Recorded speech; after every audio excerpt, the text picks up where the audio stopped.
And welcome back to part 2 of today's episode, which I believe makes this episode 9 at this point. So we have just finished distracting old Clownface, and we're going to see if we can do it again. Oh wait, no, hang on, leave him alone, wrong guy. Talk to him. Ask a question. How about these people? Does he have a blink? Yeah, it's getting about that time. Excuse me for a second. Alright, let's see if we can get a look here. You lean in a little closer to inspect the jars. Take a closer look. You clean in to inspect the gross thing. Despite what the clown said, it certainly looks real. Whoever made it did an excellent and disgusting job. Peeking surreptitiously under the shelf, you don't see any evidence of an electromagnet or any other such device. Wonder if I can take another closer look at this. Yep, gives you side eye and everything. Cool. Alright, back the heck up. I wonder if I can talk to him now. Can you talk? Were you born that way? So I guess that's a pretty personal question. Take a closer look at him now. So the circus gig, do you blink? Alright, see you. This man is neatly dressed, though his suit is a bit threadbare and out of fashion. He's smoking a pipe and leafing through a magazine. When you stop to look at him, he nods amicably. Hello there! Welcome to the sideshow. My name is Douglas. Hi, I'm Klaudsheal. Delighted to meet you. So, well, are you perhaps trying to think of a polite way to ask what's wrong with me? Yeah, you got me. Don't worry, Klaudsheal. I am in a sideshow after all. It is an obvious and natural question. Wait a minute. You said that last bit without moving your lips. Are you a ventriloquist? Not at all, allow me to demonstrate. He stands up and turns around. His back is the same as his front. That is, his suit has been tailored with 2 front sides, and he has another face on the back of his head, with his hair cut and parted appropriately. Ta-da! As he sits back down, his knees and other joints crack and pop loudly as they reverse themselves. Douglas winces slightly, though certainly not as much as you'd expect. What in the... Surprising, yes? A little bit. How is that even possible? Douglas shrugs and holds his pipe up to the now back of his head so his other face can take a puff. Are you, what's the phrase, Siamese twins? Not exactly. It is difficult to describe, I'm afraid. 2 minds in one body with 2 faces? It would be closer to the truth to say 2 instances of the same mind, with, as you say, 2 faces. You're right. That doesn't make any sense at all. The other face chuckles, and Douglas holds his magazine behind his back. It took some getting used to, that much is quite certain. Were you born like this? I would rather not discuss how I came to be this way, if you don't mind. Oh, okay, sorry. No apology necessary. Your knees must be a wreck. Surgery was necessary to permit them to bend in both directions. It sounds worse than it feels, I assure you. Why are you in a sideshow? Like, with regular suit and haircut, you can easily pass for normal. I have a contract. Out of the corner of your eye, you spot the clown making a gesture, but you didn't catch what it was. Douglas clears his throat. Plus, well, it's quite the life, you know. Free room and board, travel the world, and you meet such interesting people. Talk to you later, Douglas. I will talk to him. Why are you in a sideshow? No, it's talk to you later. Oh, cool. There's a lady here with her head sticking out of a hole in a large metal box. She nods politely at you. Hello. Hello there, enjoying the carnival? Well, it's interesting, she smiles slightly. Yeah, I'm sure it is. Can I ask you a question? Certainly. What's your name? I'm Janet, and you? I'm Klaudsheal. Nice to meet you. Nice to meet you too, Klaudsheal. Why are you in a box? That's a rather personal question, isn't it? Oh, sorry. I'm only teasing, dear. Would you like to see inside? Sure. Janet whistles to signal the clown, and he moseys over. He unlocks the door on the front of the box and throws it open with a theatrical flourish. Inside, instead of Janet's body, you see a tangled, complicated assortment of glass tubes and pipes, ticking clockwork gears and pumps. Liquids of various colours, mostly red, slosh through the tubes. A large bellows near the top inflates and then begins to slowly deflate. What do you think? It's some kind of trick, right? Like you're folded up behind a mirror in there or something? No trick! The clown chuckles and walks around back of the box. He opens a hatch and waves at you through it, then saunters back to his place by the shelves. That's amazing! I've never seen anything like it. Well, I'll take that as a compliment. It's certainly educational, I imagine. The larger tank on the left is my stomach. If you'd like to see what I had for lunch today, examine her workings. You watch the various liquids slosh around in their tanks and pipes for a minute. Weird, gross, but it is indeed educational. You got a perk, anatomical learning. Oh, gosh, melee attack damage, so useful. You know what makes a human being tick and how to stop one from ticking, come to that. How did this happen? Were you in some kind of terrible accident? I'm sorry, but I can't talk about it. Of course, sorry, it must be a painful memory. Her calmly composed face creases into a very slight grimace as she shoots a sidelong glance at the clown. Yes. Well, it was nice to meet you, Janet. So long. Good luck, Klaudsheal. Oh, hey, that's a dope-looking inside. Well, I think I'm done with the sideshow tent. That was fun. That was fun. Yeah. Alright, well, guess we're going to be moving right along then. I guess it's time for the main stage! I kid, of course. It is, in fact, time for a swig of water!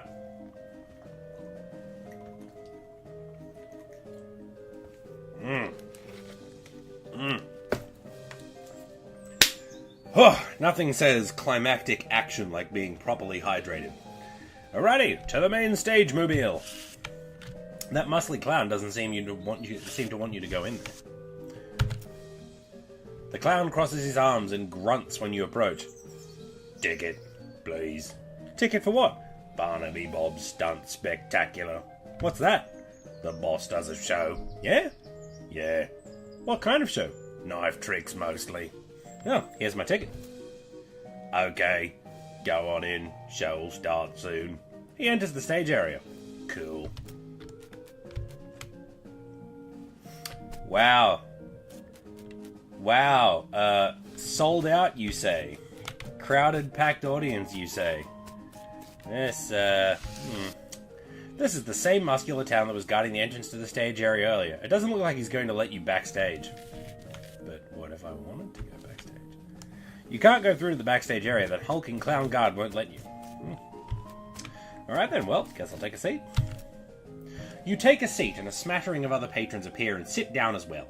After a minute or two, there's a crash of cymbals and a clown runs in from the backstage curtain and jumps onto the stage. In contrast to the other clown's colourful clothing, his is relatively simple. Black wool trousers and a bright crimson shirt under a pale tan leather jacket with a fringe on the sleeves and a red heart painted on the shoulder. His face paint is plain white without any coloured accents. Contrasting his curled black moustache with a thin goatee, and a snappy silk top hat with a rakish tilt tops off his outfit. He doffs his hat and bows with a deep theatrical flourish, and the small audience claps politely.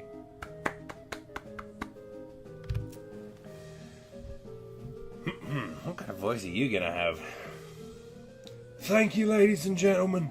Thank you. Welcome one and all to Barnaby Bob's perfectly normal travelling circus sideshow. I hope you've been enjoying the attractions and the distractions of our little travelling carnival. And now, it's time for our star performance. The main attraction, ladies and gents. Put your hands together for... A loud drum roll starts as he gestures to the curtain, and then the cymbals crash again. The clown puts his hat back on with a chuckle. Me, Barnaby Bob. Ha ha ha! Much obliged, much obliged. You're all far too kind. I haven't even shown you anything yet. With a laugh, he flips a large Bowie knife into the air. You didn't even see where he pulled it from. The knife glitters as it spins. He catches it and flips it in the air again, this time catching and balancing it on its point, on the tip of one finger. He holds that pose very still for a moment, then jerks his hand out of the way. The knife thunks into the wood of the stage floor, deep enough that he has to give it a jerk from side to side before he can yank the blade free. He winks broadly to the audience.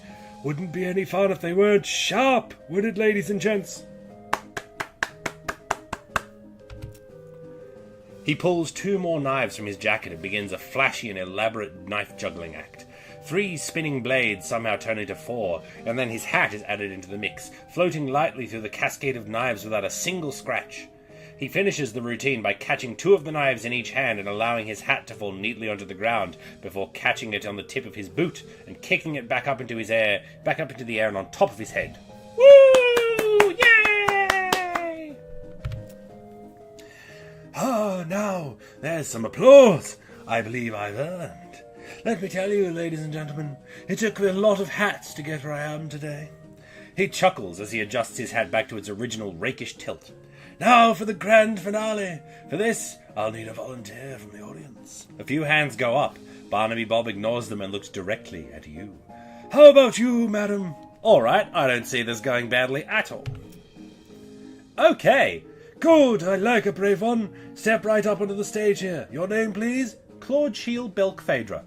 It's a real pleasure to finally meet you, Klaudsheal Marshal Belkphaedra. Step up onto the stage with this man who definitely isn't suspicious at all. A couple of clowns haul a large wooden panel about 7 feet tall and 4 feet wide up onto the stage. They stand it up vertically behind you and stay there, holding it steady. It has 2 holes slightly above waist level and a lot of knife marks. Press your back flat up against the wood, please, and put your hands through the holes. You do so. The holes are just a fraction too high, so it's not very comfortable. Then one of the clowns pulls your arms back tighter and ties them through with a rough hemp, so it becomes much more uncomfortable for a variety of reasons. Don't worry, this is just to make sure you don't make any sudden and unexpected movements. We wouldn't want that, would we? Fret not, miss. Everything is under control. He steps up close to you and adjusts your collar, brushes a little dust off your shoulders. My control. You know, Klaudsheal, we get a sharp customer through here from time to time, but my, you're the sharpest I've seen yet. However, I'd bet a shiny silver dollar I've got something up my sleeve that's even sharper. His pupils narrow to vertical slits and he grins at you, revealing a rows of pointed yellow shark teeth. As he turns away, you can see that the heart on the shoulder of his leather jacket is drawn with an arrow and the word mom. It doesn't look painted on. Free your hands. You struggle a little, but your arms are too tightly bound. The rough hemp rope digs into your wrists. Barnaby Bob strolls to the other end of the stage, stands and turns to face you. No, don't you worry. This'll all be over soon. Just don't move. He has a knife in his hand again and gives it a few twirls and flips. Light reflects from the blades and glitters in his eyes. Then, without warning, he hurls it at you. Thunk! The knife hits the wood before you can even blink, a hair's breadth from your left ear. Stare him down. Barnaby Bob grins at you and the crowd applauds. Another knife appears in one hand and an apple in the other. He tosses the apple to one of the stagehands, who carefully balances on top of your head.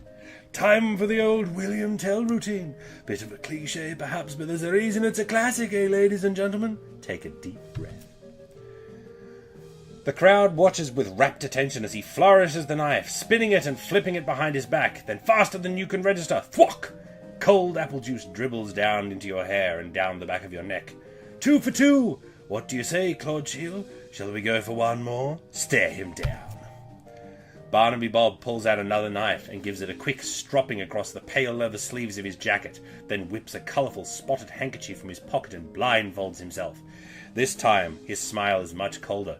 I advise you to watch closely, Klaudsheal Belkphaedra, since you're the only one of us who can. Watch closely. The crowd laughs, but you don't really hear it. The knife spins in his hand, this time either because of the adrenaline or because he's actually moving slower.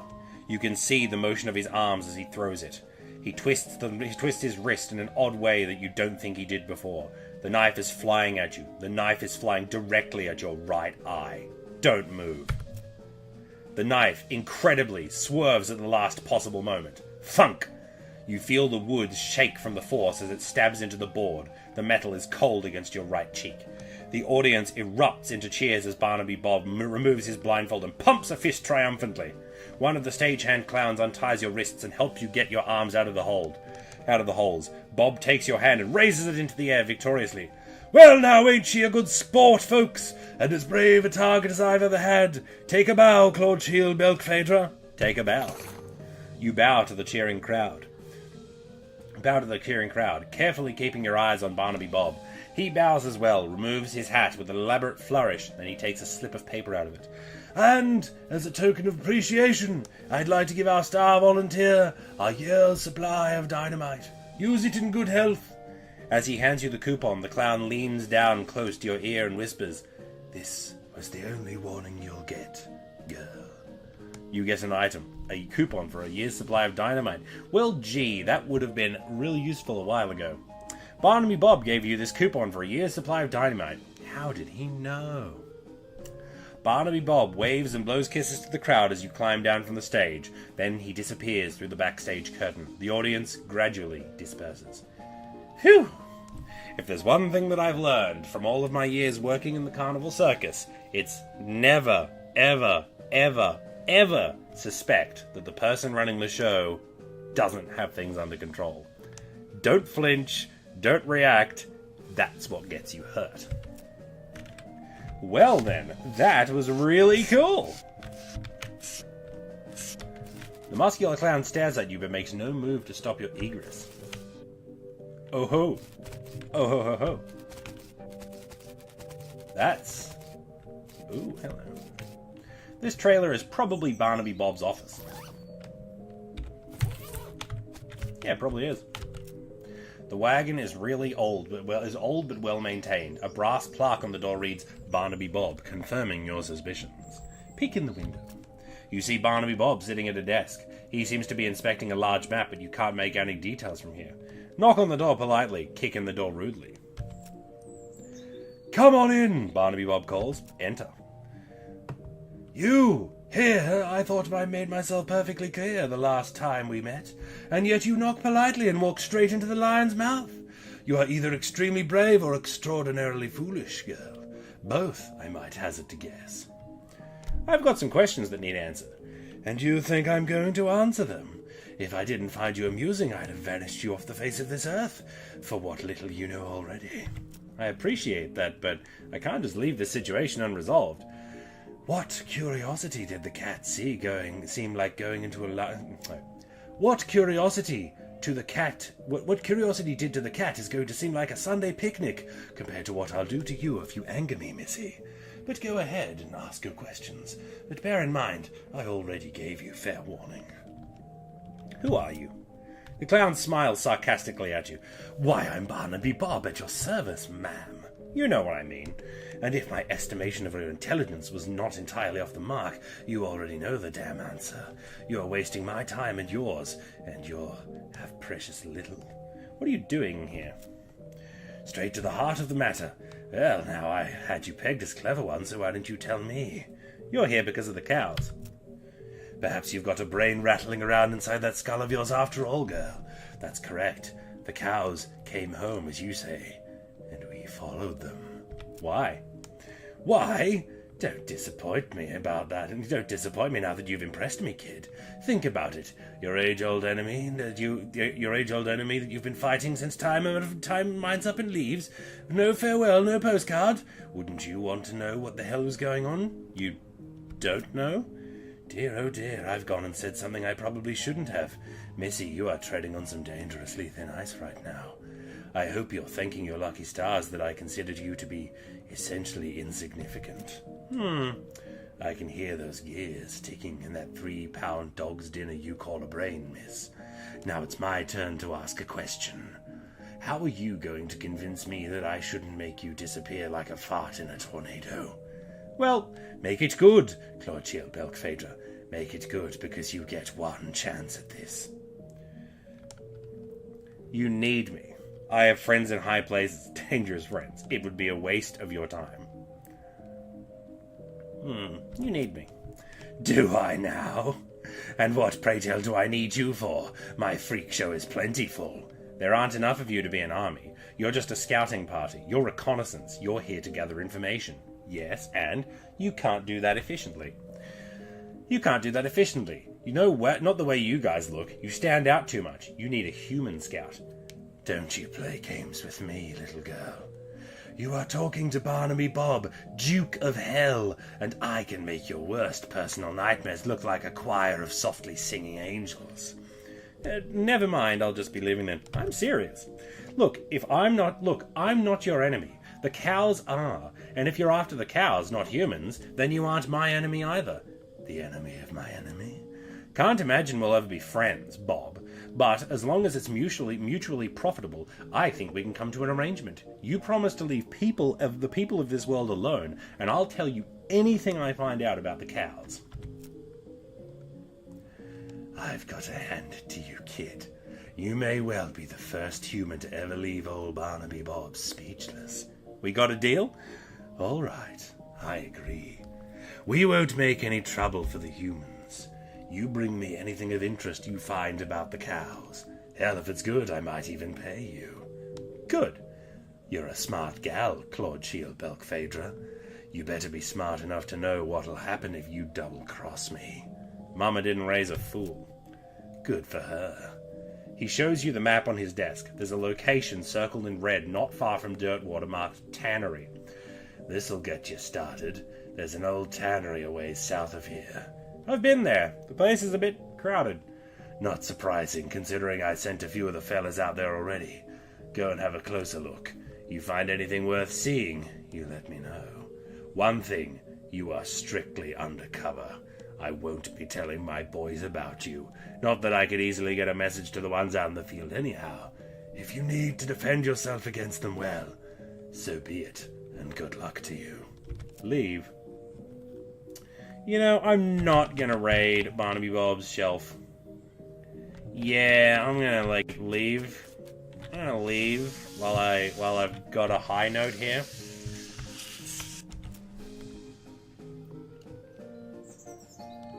Yep. Alright, cool.